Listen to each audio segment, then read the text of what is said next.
Bienvenidos a Gusto Volver, saludos a todos los que están en Gusto, las conversaciones de los días martes desde este balucho. Ojalá que nos hagan enfermos de la guata.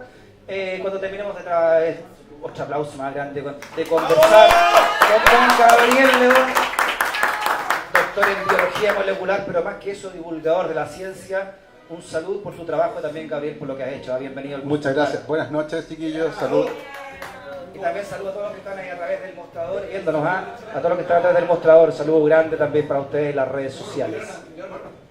Oye, Gabriel, divulgador de la ciencia. Sí, ¿Qué significa ese término, no? Ya está en retirada porque ¿sí? La divulgación, claro, porque el término viene de comunicarse con el vulgo, con el pueblo. Entonces como que claro, tiene un carácter medio peyorativo. Exactamente, medio peyorativo. Y además no es el objetivo, porque finalmente lo que uno quiere es establecer un diálogo con las personas. ¿Ya? Y por lo tanto, comunicador de la ciencia viene mejor, porque cumple con el objetivo de conectarse con la comunidad, pero además dialogar, no es solo el mensaje de aquí para allá, sino que además vamos de vuelta y vamos a construir juntos un mensaje que es mucho más grande. Porque la comunicación se da en doble contingencia, como dicen los eruditos. De ida y vuelta. De ir para allí y para acá. Exactamente. En el campo. Sí. Oye, 2 libros tenés escrito ya, La Ciencia Pop 1 y 2, ¿verdad? 3. 3. Uno que acabo de entregar esta semana. ¿Entregaste uno más? Está en proceso de edición. ¿Ya? ¿Cuándo sale? Va a salir en mayo de este año y es un libro que fue inspirado por mi hija que tiene 10 años, que a través de las preguntas que me hacía, y un día me dice, papá, tú voy a escribir un libro con estas preguntas. Y dije, qué buena idea. Y me llaman de la editorial un día y me dicen, oye, ¿te gustaría escribir un libro de ciencia para niños? Y yo digo, ya la tengo. ¡Ay, así que ahí viene ese libro en mayo, que son 15 preguntas que hacen los niños desde ¿por qué se arrugan los dedos en la tina?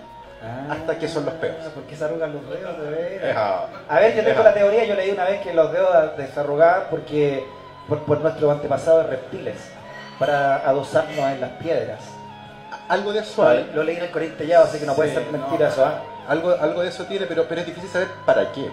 La cosa es que ocurre, y lo más curioso es que gente que tiene dañados los nervios de la mano, no se les arrugan los dedos. De tanto tocar la guitarra, por ejemplo. Por supuesto, tanto puntear ahí, a esas personas no se les arrugan los dedos. Entonces es algo que controla el cerebro de manera automática cuando estamos en el agua. Así que es re interesante, y ese viene en mayo ahora. Oye, Gabriel, me acuerdo que te entrevisté cuando sacaste el primer libro, claro, ¿no? De la hace ciencia, un par de años. Sí. La primera fue, La ¿no? Ciencia Pop. La Ciencia Pop. Y viene una serie de anécdotas que tú cuentas desde por qué nace el edulcorante y por qué hay algunos tipos. De todas las anécdotas, ¿cuál es la que más le ha llamado la atención a la gente en esta divulgación de la ciencia? Mira, la historia de los tomates y cómo perdieron el sabor, ¿ya? Les gusta mucho a las personas porque hace juego con lo que ellos mismos han experimentado. O sea, todo el mundo ha comido tomates desabridos. Oye, verdad. Entonces, y se ha hecho la pregunta, ¿qué pasó con eso? Porque mi abuelita decía que antes el tomate... Entonces, sí, claro, todos compartimos esa historia. Y cuando tú ves tu historia reflejada en algo que alguien más escribió, engancha fuerte con el público. Y los tomates han ido perdiendo el sabor. Desde el tomate que uno veía cuando cabrón chico, el tomate de ahora. Lo que pasa es que las semillas son igual que la tecnología. ¿Ya? Y hay tecnologías que van quedando obsoletas. Y con las semillas pasa algo similar, pero no siempre se selecciona lo más rico, sino que lo que da más plata, lo que crece más rápido, lo que es más eficiente, lo que dura más, por ejemplo.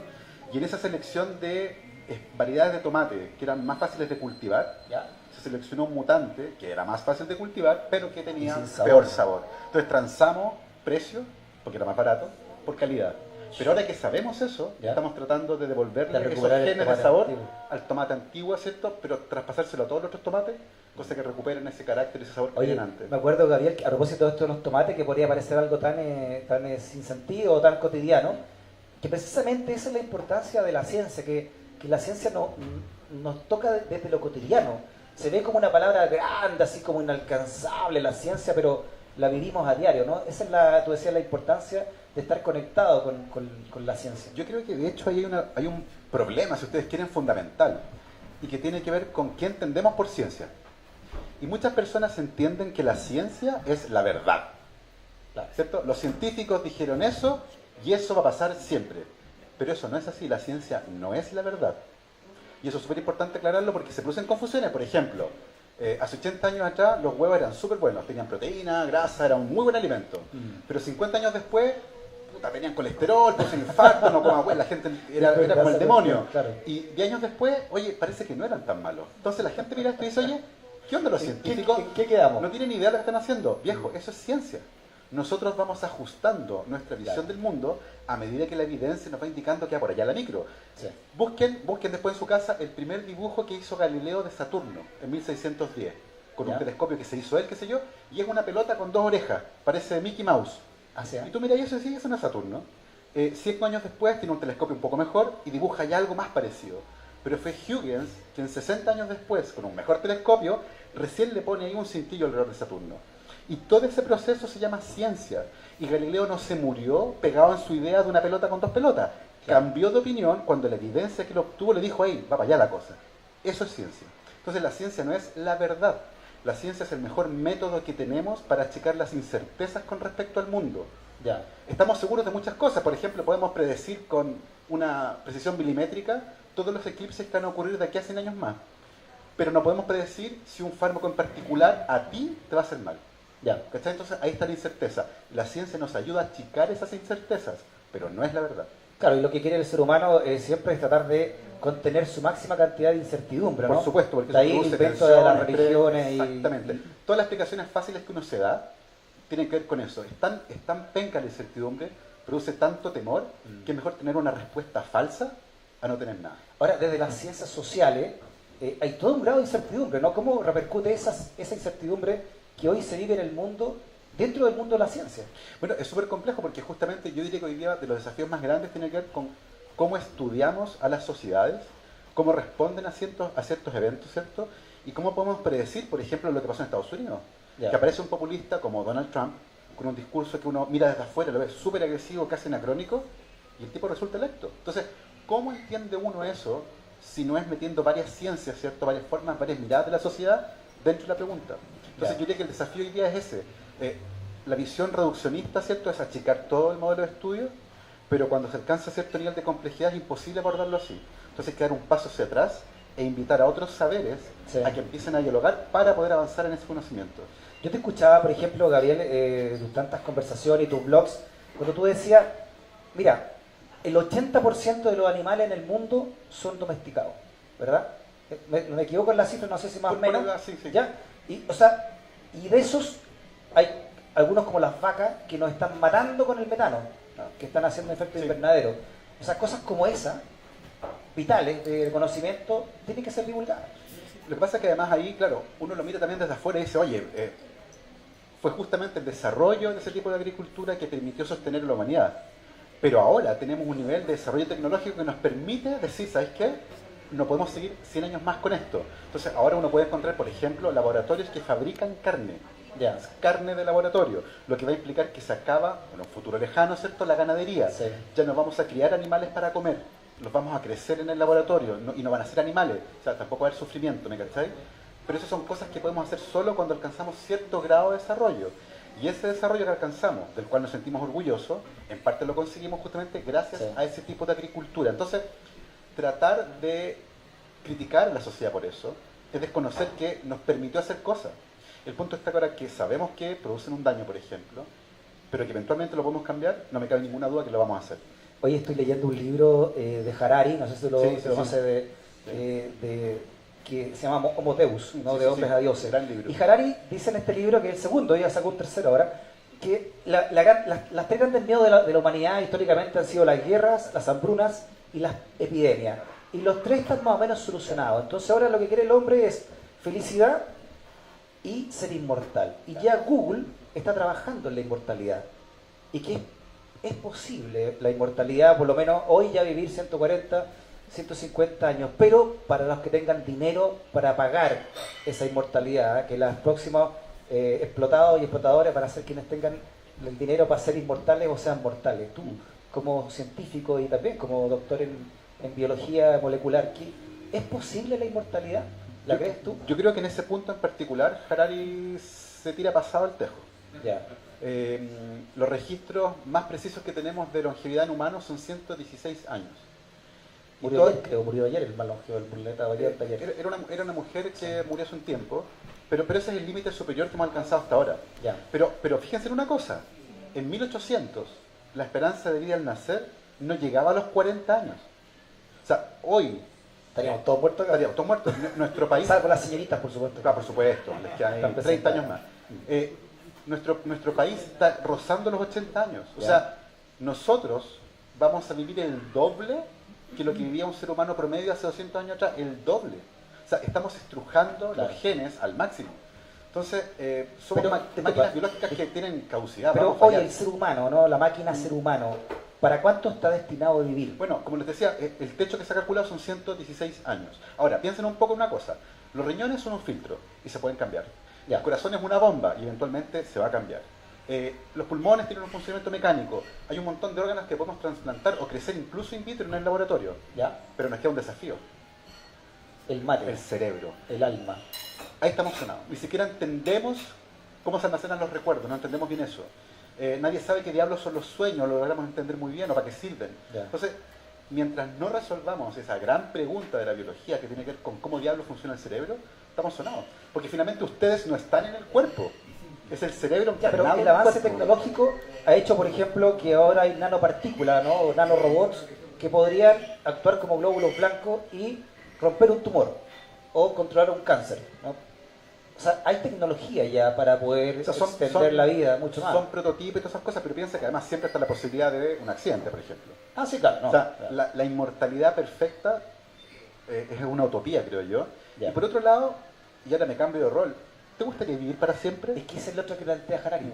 Porque es feliz el que vive para siempre. Bueno, hay un libro muy importante que se llama El retrato de Dorian Gray, que finalmente se le muere a tanta gente que el gallo es infeliz, ¿no? Porque se enamora, se va enamorando de mujeres que se van Sí. muriendo y seres queridos que No, se y van además muriendo, ¿no? tiene un carácter de imponerte metas. Cuando tú sabes que tu tiempo es limitado, tienes ambiciones, tienes metas, sigues una pasión, Claro. no sé. Las discusiones respecto al tema siempre terminan decantando en que sería insoportable, ¿cierto? La vida eterna, que en algún momento puede parecer súper tentador, pero que a la larga termina siendo una muy mala idea. Sí. ¿En qué condiciona que la gente envejezca más unas que otras o con mayor anticipación? Los Yo ro- tengo 70 años, por ejemplo. Sí, los rockeros envejecen claramente más lento. Mira Ya. Mick Jagger, por ejemplo. O sea, algo tiene los la heroína. rock and roll, mira no cómo sé, está. yo creo que vamos a descubrir después que la cocaína, pero no tengo idea, no. No, Niños. fuera de broma. Probablemente tiene que tener con el estilo de vida. Mick Jagger era un tipo millonario. O sea, debe tener un médico de médico, cabecera, profesor de gimnasia de cabecera, una dieta, pero así ya hecha el milímetro de la su caloría. buenos entonces, geriatras. su buen geriatra. Entonces, claro, además si tú miras en todos los países del mundo, analizas con qué se agrega mejor la esperanza de vida y la calidad de vida, es con la plata. Explica mejor que los genes y un montón de cosas. Entonces se dinero. convirtió en la edad, o sea, la vida se convirtió también en un bien de En consumo. un bien de consumo, exactamente. Así que, o sea, el negocio de la vida. Y el negocio de dejar la vida también, porque la funeraria y todas esas cosas, así que somos una sociedad tan refinada ¿Qué es que lo que- convertimos todo en ¿Qué negocio. es lo que más hace envejecer a una persona? Un cambio de casa. ¿En serio? Los cambios de casa son tremendamente Estaría bueno, estresantes. Tremendamente estresantes. Ah, sí, Sí, claro, hay un ranking de cosas. Un divorcio, por ejemplo, también es súper estresante. Ahora, fumar, evidentemente, te acorta tu esperanza de vida. Una dieta rica en grasa, baja en fibra, te acorta la esperanza de vida. No hacer deporte, la ausencia de deporte, acorta tu esperanza de vida. Entonces, lo mejor que podemos hacer, y además nos va a permitir tener una vida de vejez mucho más sana, es comer sano, dejar de fumar y hacer deporte. Bien. Ahora, suena súper fácil. La pregunta es, ¿a qué hora alguien hace deporte? Alguien que pasa, por ejemplo, 1 hora y media en micro en la mañana de ida, 1 hora y media de vuelta, que llega a su casa a las 8 o 9 de la noche, Claro. no tiene ganas de salir a correr. Tiene ganas de comer algo rico y como no tiene tiempo de cocinar, se compra una pizza, por ejemplo, Claro. y vamos con la crisis de obesidad. Entonces, está súper compleja Oye, la solución. Y además, Gabriel, estamos en un sistema que te dice, eres libre para todo, pero también en la medida que puedas pagar esa libertad. Y para pagar esa libertad, terminas siendo esclavo del trabajo y esclavo del capital para poder pagar todo esto, ¿no? Estos momentos libres, esta ida, este médico, etcétera, ¿no? O sea, sí, las sociedades finalmente... Piensa tú que antes, hace más de 10.000 años, antes de que hubiera ciudades y que estuviéramos instalados, éramos cazadores-recolectores. Nos pagábamos por la selva buscando qué comer. Frutita, animalitos, qué sé yo, y había que cazar para poder comer. Y en un momento inventamos la agricultura. Y en ese momento nos sentamos en un lugar y dijimos, ¿sabes qué? Me aburrí de pasear por ahí, ¿Ya? quedémonos acá, me gustó este paisaje, está bonito, hagámonos una casa aquí y sembremos la planta que yo quiero, no la que yo ando buscando, pero la voy a sembrar acá. Y en ese momento aparecieron las posesiones, porque antes de eso nadie tenía cosas. Imagínate que lata cambiarse casa cada 3 semanas y tener que llevarse todas esas porquerías. Sí. Entonces nadie tenía nada. Pero cuando aparecen las ciudades y aparece la agricultura, aparecen las posesiones. Y aparece el agricultor más hábil, que les sobraban semillas, por ejemplo, y decía, ¿qué hago con esto? No me lo puedo comer. el de allá tiene carne, se la cambio. Es una consecuencia de ir sofisticando esos primeros trueques, ¿cierto?, que había, que tienen que ver con nuestro estilo de vida, que fue una decisión que tomamos hace 10.000 años. Gabriel, como académico, científico, pero también como comunicador, ¿qué te parece el rol de la televisión abierta en la educación de este país, en la que está teniendo este país? Sí, y con los mitos también que se construyen, que tú también has votado varios de eso, ¿no? Hay una frase de Patricio Bañados, que yo siempre repito, de una entrevista que a él le hicieron hace unos años atrás, cuando le preguntan lo mismo. ¿Qué opina usted de que la televisión haya abandonado su rol educador? Y él le dice, no se confunda. La televisión siempre está educando, y si muestra estupideces, enseña estupideces. Ese es el problema. Sigue enseñando, pero enseña puras hueá. Sí. Entonces, ¿por qué? Porque sus intereses cambiaron. Ahora, ¿qué programas venden? Los que venden más publicidad, no necesariamente los que tienen mejor calidad. Entonces transamos todo eso. Claro. Y finalmente se terminó perdiendo ese carácter que tenía social, de educar, de formar, de informar, y se convirtió sencillamente en otra herramienta para producir más dinero, que está bien, si son negocios. Pero ese carácter que nunca debe haber perdido, y lo perdió lamentablemente, yo creo que es urgente retomarlo. Queremos saludar a gente que nos está viendo a través del mostrador. David Azócar, por ejemplo, Luis Ormazábal, Marcela González dice que bueno. También está Mirko Macari, qué susto. Yanis, Valeria Muñoz, también está Francisco Dañino, Antonia Santana, en fin. Por ejemplo, Valeria Muñoz pregunta, te manda saludos desde Punta Arenas, Gabriel, si algún día se va a dejar de usar animales en experiencia. Bueno, estamos tratando de hacerlo. Por ejemplo, antiguamente la única forma de enseñar medicina era disectando animales. Y pasaban los gatos por las facultades para enseñar fisiología, y uno miraba al gatito y en la jaula. Eso ya no se usa, porque logramos entender a tal punto este proceso que lo podemos simular. Hoy en día se usan dummies, estos muñequitos, para enseñar RCP, para enseñar cirugía, para enseñar anatomía. Entonces, hemos ido haciéndolo. Pero desafortunadamente todavía hay cosas muy complejas, como el estudio del cerebro, por ejemplo, en el que no somos capaces de reproducir lo que ocurre. Sí. Y mientras no logremos entenderlo bien, eso no va a pasar. Y en ese caso, se van a seguir usando animales en experimentación. Pero es importante que las personas sepan que hoy en día no se hace ningún experimento con animales sin que pasen esos experimentos, por ejemplo, por un comité de bioética. Yo durante 5 años fui vicepresidente de un comité de bioética y nos encargamos de asegurarnos que cada experimento que se hacía con animales fuera necesario, que se usara el mínimo posible de animales y que se reemplazara eso en la medida de lo posible cuando se pudiera. ¿Cuál es el animal que más se acerca al ser humano en el experimento? Depende mucho de para qué lo quieras. En genética las moscas son súper útiles, por ejemplo, pero en metabolismo no sirven mucho. Hay mejor tener ratas o ratones.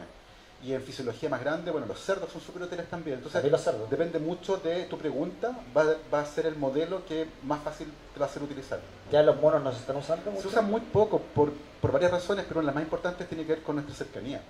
Claro. Hemos reconocido en ellos comportamientos que nunca antes se habían visto. Hace un par de años se grabó por primera vez a una mona haciendo un rito fúnebre para su hijo. Era un hijo adoptivo más encima. Es como matar a un ser humano. Se cayó un árbol, se golpeó la cabeza y se murió. Y la mona bajó, se paró al lado de este monito, estuvo con él un rato y lo empezó a limpiar. Hubo un rito con respecto a la muerte de ese mono que no se había visto antes. Lo que quiere decir que los monos tienen, al menos aparentemente, una teoría de la mente, posiblemente rudimentaria, pero que está ahí. O sea, hay patrones sociales que son muy parecidos a los nuestros. Y que son muy complejos, que asociamos de hecho con el nacimiento de nuestra especie. Entonces es re interesante ver ese tipo de respuestas que nunca antes se habían visto. ¿Qué significa para un país como Chile tener un Ministerio de la Ciencia? ¿De qué sirve realmente? Yo creo que es una gran oportunidad de ordenar la casa y de conectar a la ciencia con los ministerios. Ir a jugar de tú a tú en una mesa donde se reparte la plata, por ejemplo. Pero además también una oportunidad para generar políticas públicas, por ejemplo, donde el Ministerio de Ciencia converse con el de Hacienda, con el de Salud, con el de Educación, y a partir de la evidencia científica que viene de distintas áreas, puede aportar a la discusión. Esa es como la esperanza. Después de eso viene evidentemente aumentar la inversión en ciencia, tener centros de investigación regionales, insertar investigadores jóvenes, reforzar desde el Estado la inversión de los privados, por ejemplo, que en Chile todavía es muy baja. Son grandes desafíos. Oye, claro, uno cuando era chico veía a Carl Sagan, el Cosmos, como las primeras aproximaciones, después Holguín con el Cosmos, también, ¿cómo se llama? Mundo. Y siempre la ciencia fue importante para Chile. Chile de alguna manera tenía ese como una curiosidad por ver la ciencia. ¿Cómo es hoy día? Con tu caso, por ejemplo, con el del profesor Massa, que también está yendo a la televisión. Bueno, finalmente lo que ocurrió es que algunos científicos que tenían talento para comunicar estas historias lograron tomarse ciertos medios y aparecieron columnas en radio, aparecieron columnas en diario, aparecieron libros, aparecieron series, aparecieron canales de YouTube. Ahí tenemos un youtuber, Claro. Ricardo García, ¿Sí? que tiene Astroblog, que Ya. tiene un podcast de astronomía que es espectacular y que tiene un canal de YouTube de astronomía que es espectacular. Entonces, Ya. la tecnología también permitió, a través de esas plataformas, blogs, mi libro viene de un blog. Sí. Bueno, tu blog, El efecto Riley. Yo nunca busqué escribir un libro, el libro fue suerte, pero fue suerte porque aproveché una tecnología que era el blog. ¿Me cachai? Entonces, Ya. esta revolución tecnológica permitió que otros talentos jóvenes se tomaran esa tecnología y la aprovecharan como una plataforma para también transmitir ciencia. ¿Qué significa un país para la ciencia que va perdiendo su religiosidad? Te lo pregunto por las crisis también que hay con instituciones importantes como la Iglesia Católica. Yo creo que hay dos lecturas. Hay una que tiene que ver con la institución misma, es decir, con la iglesia y cómo las personas se relacionan con esa iglesia, a partir, por ejemplo, de los casos de abuso, donde hay desilusión, donde hay un alejamiento de esta institución corrupta, que protegió a delincuentes durante un montón de tiempo, que ¿Ya? se niega a entregarlos a la justicia, se ampara en los pecados, ¿cierto? Y en retiros espirituales que no tienen ningún sentido. Entonces, eso evidentemente genera molestia en las personas. Y por otro lado, viene el cuestionamiento, algo más profundo, que tiene que ver con la existencia de Dios. Y muchas más personas probablemente hoy en día se hacen esas preguntas, porque yo heredé una religión. Mis padres me bautizaron sin preguntarme. Y fui a misa y me confirmé, pero en un momento viene el cuestionamiento y uno dice, espérate un poco, en mi visión del mundo que está acá, ¿necesito una figura como esta? No, Claro. me da, ¿sabes qué? La saco entonces. Y ese proceso fue gradual. Y hoy día muchas personas se sienten libres de poder hacerla. Ya no te miran feo. Ojo que en Estados Unidos, hace un tiempo atrás, en todas las encuestas que se hacían, y cuando la pregunta era, ¿por quién usted no votaría por ningún motivo para presidente? En el último lugar, después de que pasaron homosexuales, afroamericanos, qué sé yo, un ateo. O sea, se considera que los ateos son amorales, que no, como ¿Eso no hoy? Hoy todavía en Estados Unidos, Mira. hoy todavía.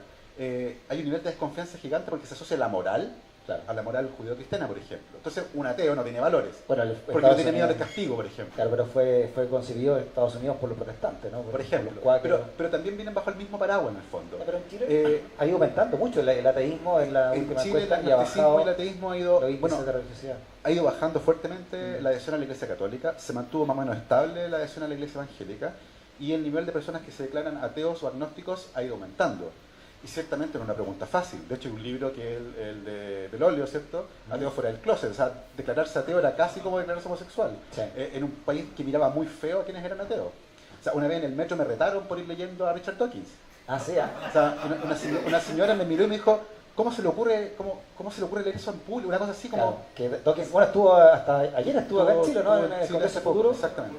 Es como el gurú, es como el dios de los ateos. Claro, Es como un pop, como él un tiene, papa él ateo, tiene ¿no? la idea de que las religiones son perniciosas de frentón. No, y y ese las es- combate de manera activa. Dice que hay que ser estúpido para creer en esas Sí, cosas. no, Así o es sea, buen tiene duro un- él, ¿no? Tiene un discurso que es tan agresivo que termina generando rechazo. Claro. Entonces, finalmente termina predicando para los conversos. Sí. Y ese ejercicio es relativamente fácil. El ejercicio es difícil ir a predicar, valga la redundancia por este tema, a la iglesia de otro, ¿cierto? Sí. Eso es un ejercicio mucho más complicado, porque finalmente lo que ocurre ahí es que los que están de acuerdo con él se ríen con él y los que están en contra se alejan más. Si tú quieres generar un efecto y convencer a las personas, ese no es el camino. Oye, pero bueno, también hay otros pensadores como Michel Onfray que también hablan de los manuales de teología y la ciencia se plantea también, ¿o no? De un plano de incertidumbre frente a O sea, lo que al dogma o a lo que se considera una revelación, ¿no? Por esencia. Un científico nunca está seguro de nada, por principio. Uno cree con cierto nivel de certeza y con barrita de error que esto va para allá. Entonces, admitir un dogma como el de la religión, por ejemplo, no resiste análisis, más aún cuando uno, al menos desde mi lado, ¿cierto? Mira la evolución, mira ciertos fenómenos físicos, mira ciertos fenómenos químicos, ¿sabes qué? Está todo acá. No necesito una figura extra en esta ecuación. Ya. Me quedo con lo mínimo, la parsimonia, ¿cierto? Este modelo mínimo explica perfectamente bien el mundo, hay un montón de cosas que no sabemos al respecto, pero no por eso vamos a poner a Dios ahí. Tiene que ver de nuevo con la incertidumbre. Cuando antiguamente no sabíamos por qué llovía, inventamos un Dios de la lluvia.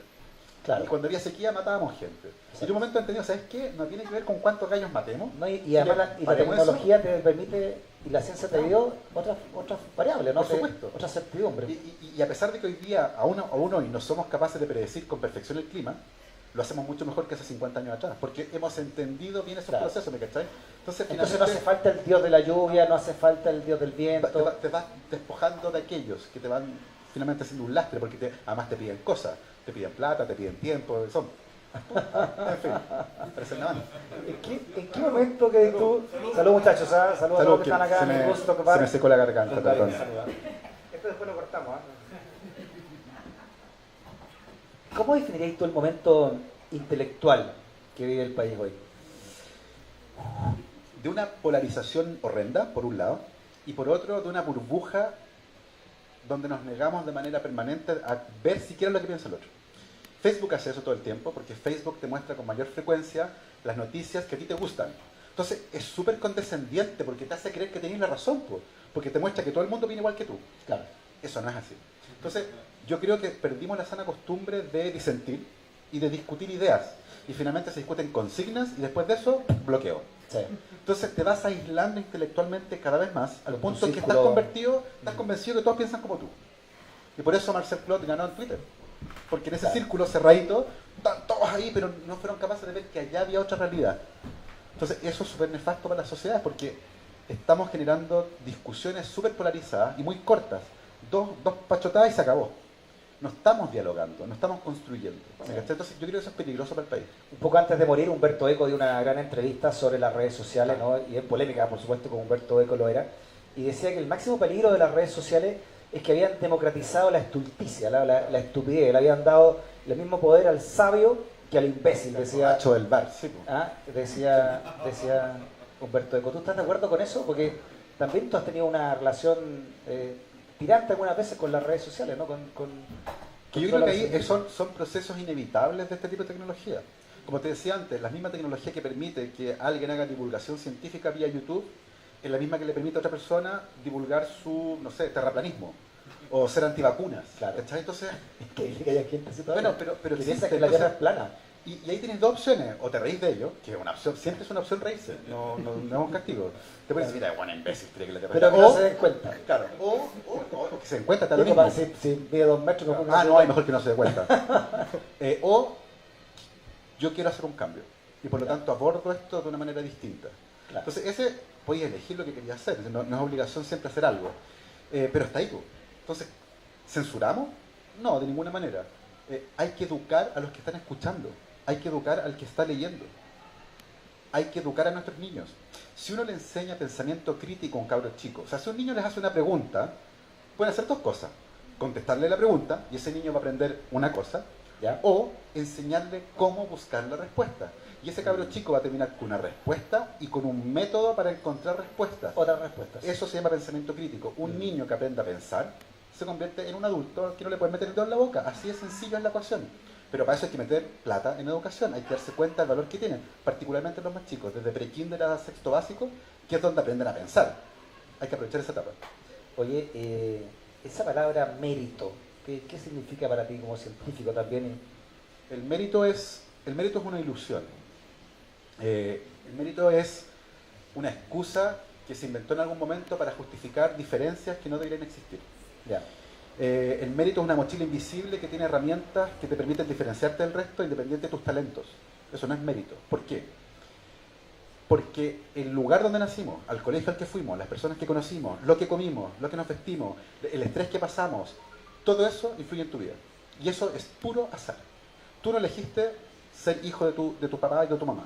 Tú no elegiste la casa donde creciste, el barrio ni el colegio. Eso te tocó. Y yo conozco gente más talentosa, más inteligente, más trabajadora que yo, que no le ha ido tan bien. Entonces, ¿cómo yo le voy a decir a esa persona que se ha esforzado poco? Cuando en realidad el mensaje doloroso es que ha tenido mala suerte, porque le tocó nacer en un contexto que no apoyó sus talentos. A lo mejor con una alimentación precaria, con un colegio malo, con un papá alcohólico, por ejemplo, o un papá ausente, qué sé yo. Todos los problemas que podemos asociar, por ejemplo, a la pobreza, que no son los mismos que te acabo de nombrar necesariamente. Entonces, ¿cómo te puedes desentender de eso? Y hay explicaciones desde la sociología y desde la psicología. ¿Por qué? Imagínate que tú eres una persona rica. Yo no sé si el bar da para ser rico. No, No, ya. Pero imagínate que eres una persona rica. espero que sí. Si eres una persona rica, que alguien te diga que tuviste suerte es violento, porque efectivamente no conozco a nadie que haya hecho algo exitoso en la vida, sea con plata o no, que lo haya hecho quedándose echado en la cama, a no ser que sea un actor porno, no sé. Igual es trabajo, ¿eh? Igual es trabajo. Pero siempre trabajaste. Entonces, cuando te dicen esto Con de el suerte suerte, de la frente. trabajaste ahí con el suerte de lo que sea, dependiendo del trabajo. Pero si te dicen, si te insinúan que algo de eso es suerte, te están golpeando el ego, porque es tu trabajo. Entonces, oye, a mí nadie me regaló nada, viejo, nadie está diciendo eso. Pero reconoce que partiste la carrera un poquito más adelante que el resto. Claro. Entonces, este discurso de la meritocracia, ¿qué hace finalmente? Le dice a las personas que si se esfuerzan lo suficiente, si trabajan lo suficiente, van a poder alcanzar lo que sea. Sí. Y ese discurso finalmente es falso. No depende sencillamente de eso, depende de otros factores. ¿Con qué cara le vas a decir a una persona pobre que se esfuerza un montón, que trabaja un montón, que no avanzó en la vida porque no se esforzó lo suficiente?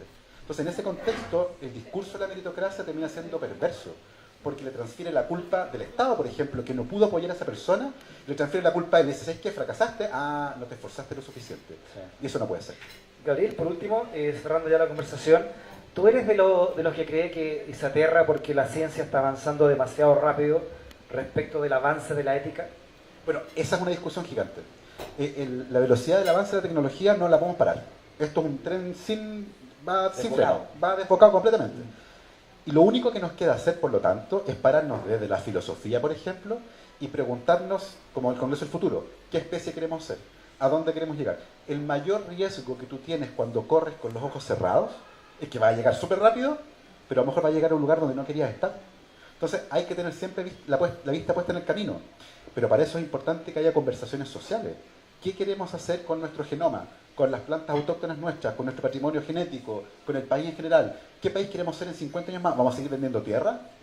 ¿Vamos a vender conocimiento? ¿Vamos a ser una sociedad? ¿Cachai? Entonces, la única forma de llegar ahí, porque uno no llega ahí por azar, la única forma de llegar ahí es comenzar a hacerse esas preguntas. Si en tu mano estuviera la oportunidad de clonar a un chileno, de hoy, no del pasado, de hoy, Arturo Vidal, no, mentira. a toda la generación de los A todos esos que están ahí que se perdieron un mundial. Fíjate que no sé si quiero clonar a alguien todavía. ¿Ah, sí? Sí, yo creo que el recambio de neuronas, de ideas, de presencia es bueno. Yo creo que es importante, más que clonar a alguien, tratar de formar a chilenos, Sí. de los cuales nos sintamos orgullosos que después ellos sean padres. Porque finalmente el gran desafío es cómo nosotros pasamos una posta acá, ¿cierto? Y cómo nos aseguramos de que esa posta que estamos pasando caiga en buenas manos. Y que cada día, ¿cierto?, seamos un mejor país. Yo creo que al final todos queremos eso. Entonces yo creo que ese es el gran desafío. Y para eso, en vez de clonar gente, yo prefiero ir educando particularmente a los más que chicos. van naciendo. Un aplauso grande para Gabriel León. Y un saludo, Gabriel León. Muchas gracias por todo. Gracias a los que nos vieron también, Gabriel. Muchas gracias.